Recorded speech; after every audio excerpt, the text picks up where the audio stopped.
Before ships appeared, before flags arrived, before borders cut through soil, Africa breathed freely. Not empty, not waiting, not lost. Civilizations existed without permission. Governance functioned without foreign signatures. Trade routes thrived without approval stamps. Knowledge moved through drums, memory, stars, ancestry. Then curiosity mutated into hunger. Imperialism did not begin with guns. It began with interest. Europe did not wake up evil. It woke up afraid of stagnation. Kingdoms felt their dominance thinning. Treasuries strained beneath endless wars. Crowns glittered outwardly while rotting inwardly. Industrial smoke climbed into skies faster than resources could answer demand. Machines multiplied. Hands became insufficient.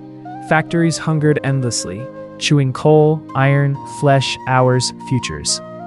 Progress arrived too fast for Europe's own soil. Forests vanished. Mines emptied. Rivers lost shine. Expansion became survival logic.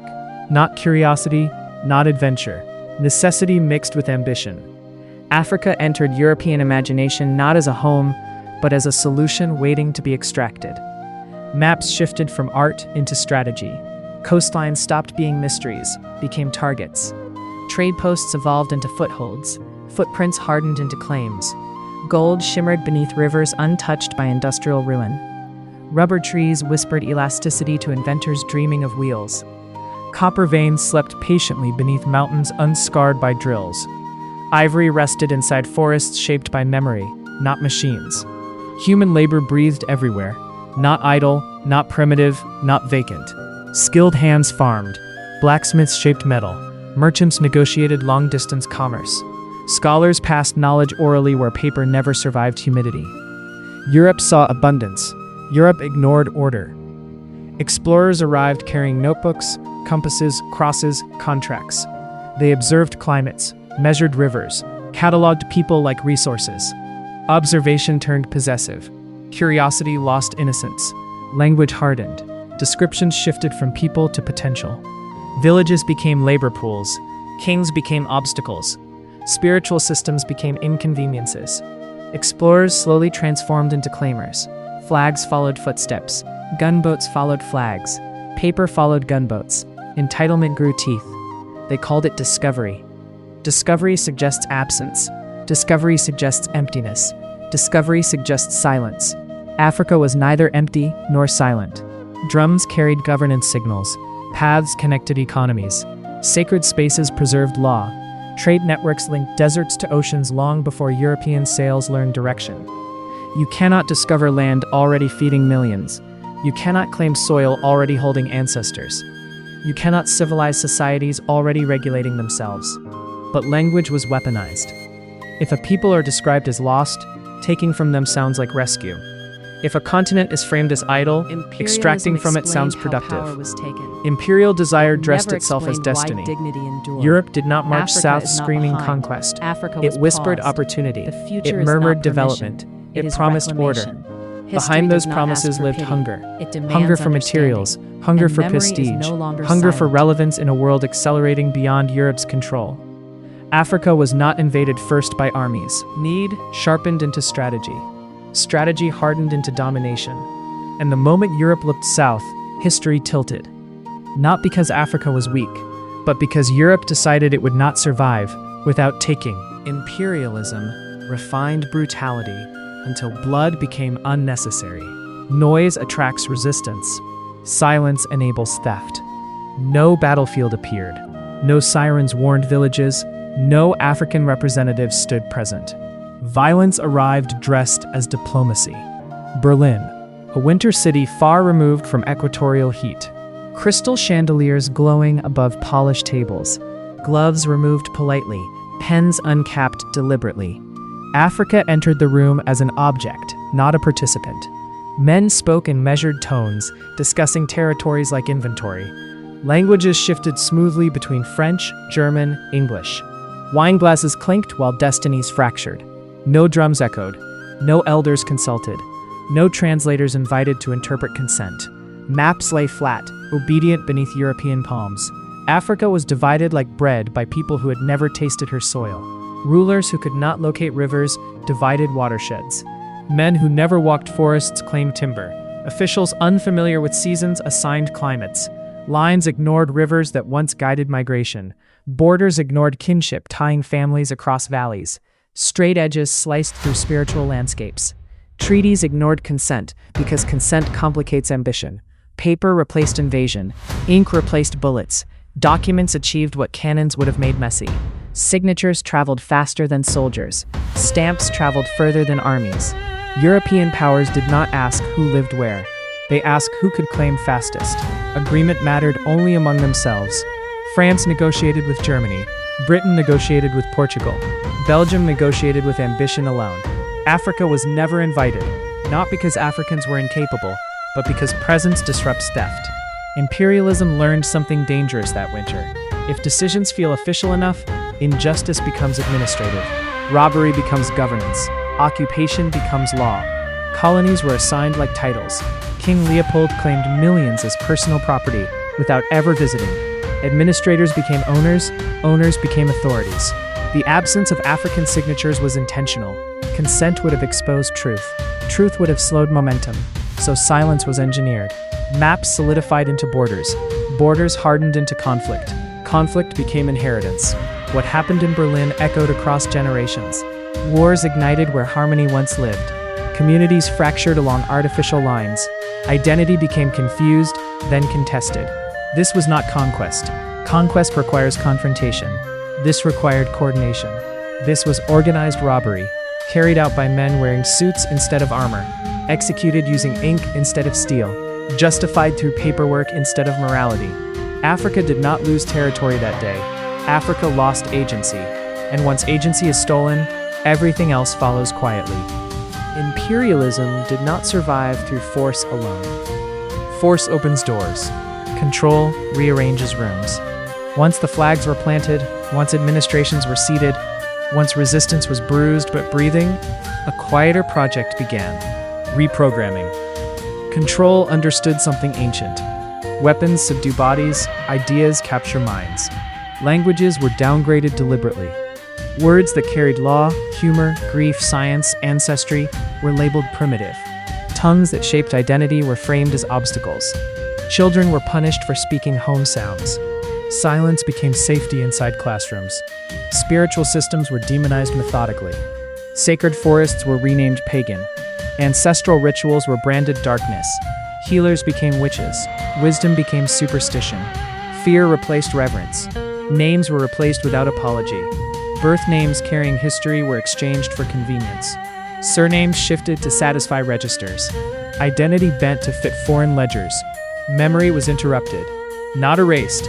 Paused, distorted, buried beneath instruction. Schools taught obedience. Curriculums prioritized loyalty over curiosity. Success meant imitation. Questions felt dangerous. Rewards followed compliance. Churches taught submission. Salvation was framed as surrender.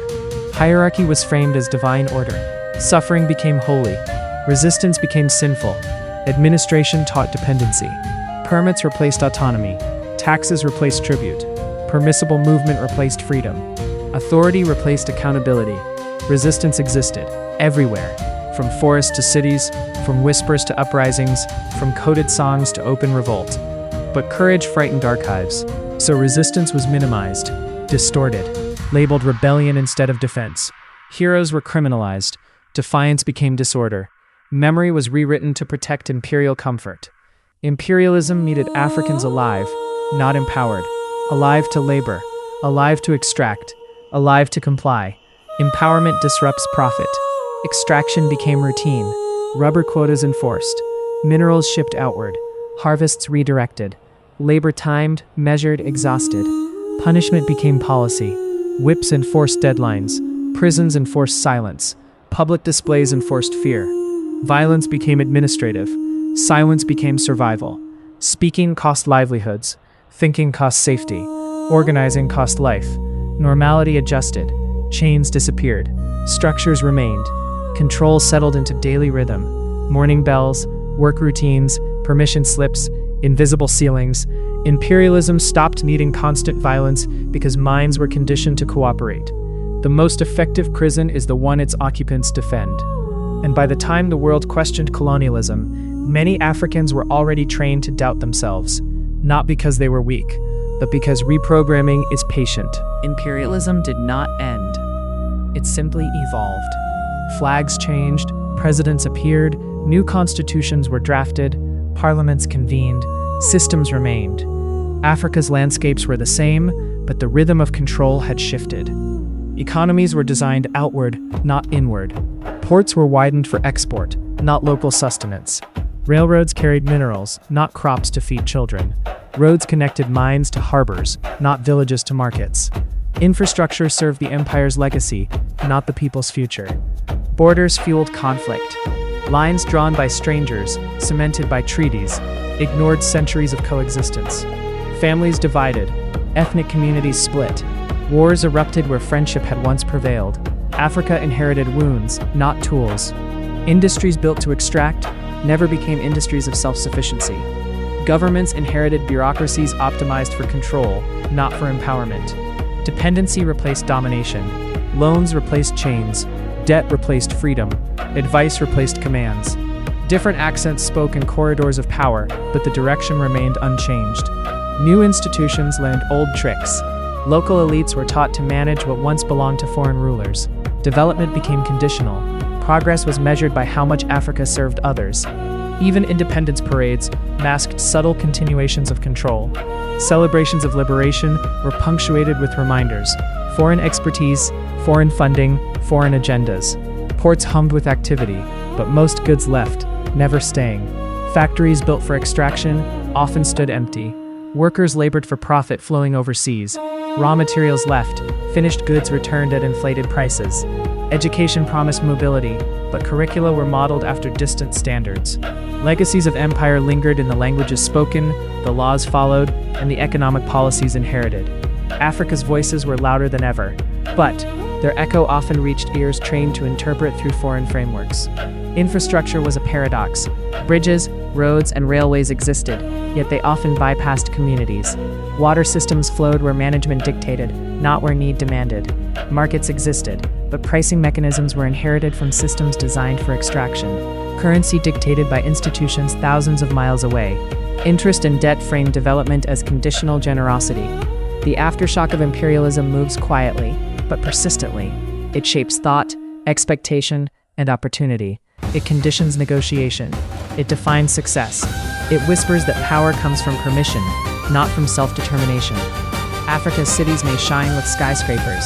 Its universities may train the brightest minds. Its young people may innovate endlessly. But the foundations beneath are built on structures not originally intended for them. The earth remains rich, the people remain resourceful. Yet, the inherited system often values service to others over service to itself. The continent continues forward, not because imperialism allowed it, but because African resilience refuses to stop. The aftershock still moves. It guides economies. It shapes politics. It lingers in borders. It persists in perception. Yet for every invisible chain, there exists memory, resistance, and ingenuity, ready to reclaim space, purpose, and direction. Imperialism underestimated something vital, something invisible, yet unstoppable: spirit. It moved quietly through villages. It whispered through forests. It soared above rivers. It refused submission. It danced in secret ceremonies. It survived even when drums were silenced, shrines burned, and languages banned. Culture adapted. It morphed without losing meaning. Rituals hid within new forms. Songs disguised lessons. Stories carried knowledge encoded in metaphors. Food preserved memory. Clothing reflected heritage even under foreign fabrics. Dance carried ancestors' steps across generations. Memory survived, not as history written on paper, but as lived understanding. Every elder who recounted a story, every mother who taught her child, every farmer who remembered ancestral methods, all carried fragments imperialism could not erase. Identity resisted erasure. Names, beliefs, languages, family ties, they refused submission. Even when they were pressured to conform, African minds carved spaces where selfhood could flourish. Psalms carried history. Chants described battles unseen in textbooks. Rhythms recalled migrations. Melodies mourned losses and celebrated victories. Stories carried truth. Legends whispered what official records tried to hide. Tales preserved knowledge of governance, trade, medicine, and diplomacy. Even when libraries were looted or burned, oral tradition persisted. Movement carried resistance, not always in armies or uprisings, sometimes in quiet refusal, sometimes in subtle defiance, sometimes in innovation. Every step forward, every voice raised, every mind questioning became an act of rebellion. Africa did not forget itself. It was interrupted, not erased. Every moment of colonial occupation, every line drawn, every system imposed was temporary compared to the endurance of spirit. Now remembrance is returning. Youth are reclaiming songs, stories, languages, and traditions. Innovation hubs pulse with energy that blends heritage and modernity. Protests remind the world that autonomy cannot be bought, borrowed, or forced. Spoken word poetry, music, and art scream truth louder than textbooks ever could. Modern African youth dancing, hands lifted, eyes shining, carry centuries of resilience. Every step honors ancestors while shaping the future. Spoken word poetry pierces silence, telling stories that were forbidden, erased, or hidden. Words echo across classrooms, streets, and online spaces, reclaiming what was attempted to be stolen. Protests and innovation hubs form twin pillars. The first resists injustice, the second builds independence. Together, they carry forward vision and empowerment. Old faces smiling into the camera connect past with present, as if to say, we survived, we endured, we remember, and now we guide what comes next. Imperialism controlled borders, economies, laws, and resources. It could not suppress creativity. It could not break collective memory. It could not erase the heartbeat of a continent that refused to be silent. The continent speaks in movement. It speaks in art. It speaks in music. It speaks in digital innovation and cultural revival. It speaks in unity, in resistance, in knowledge. And now the world is listening. Africa is not a passive subject of history. Africa is its own author. It writes through cities, forests, rivers, drums, and voices. It tells stories long hidden. It honors truths long denied. It embraces a past that strengthens the present. It shapes a future that refuses to be dictated. This is what imperialism never controlled. This is what no bullet, paper, treaty, or flag could ever touch. Explained how power was taken. It never explained why dignity endured. Africa is not behind. Africa was paused. The future is not permission. It is reclamation. History does not ask for pity. It demands understanding. And memory is no longer silent.